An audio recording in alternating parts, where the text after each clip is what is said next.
सभे मगहिया भाई बहन के भुलेटन काका के राम राम आथिन मगहिया खबर में सुनथिन देश दुनिया के खबर। बिहार में हुए मंत्रिमंडल के बंटवारा जदयू से 19 भाजपा से 23 त हम के दूगो विभाग भेटायल। भाजपा के वरिष्ठ नेता और पूर्व उप प्रधानमंत्री लाल कृष्ण आडवाणी के भेटायल भारत रत्न, नौसेना के भेटायल सर्वेक्षण पोत INS संधायक।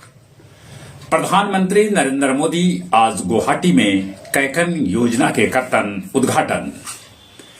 भारत जोड़ो न्याय यात्रा झारखंड के बैजनाथ धाम पहुंचल, राहुल कैलन पूजा पाठ।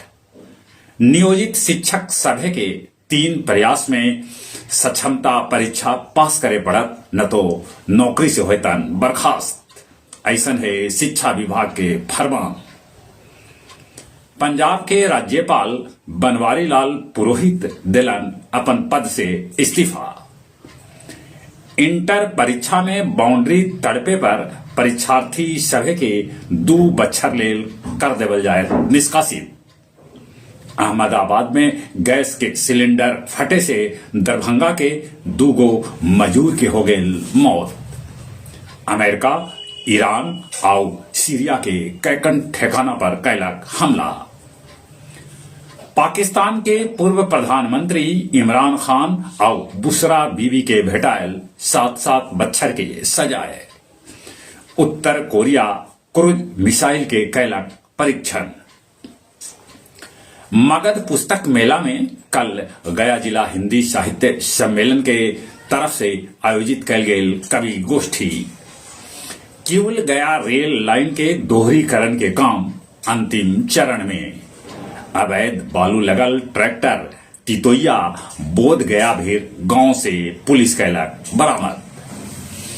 भगवान बुद्ध के अस्थि कलश के निकालल गए शोभा यात्रा। 105 बच्छर के स्वतंत्रता सेनानी जे बेलागंज के रहे वाला हलन परशुराम सिंह के हो गए निधन। अब कुछ खेल के समाचार। इंग्लैंड के साथे दोसर का टेस्ट मैच में पहले यशस्वी 209 रन बनैलन, फिर बुमराह झटकलन 6 विकेट। इंग्लैंड के हालत है पतला। डेविस कप में भारत पाकिस्तान पर 2-0 के बढ़त बना लेलक।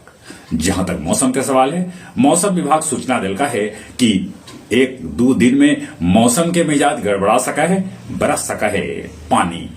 चलित एक बार फिर से अपने सभे के बुलेटिन काका के राम राम।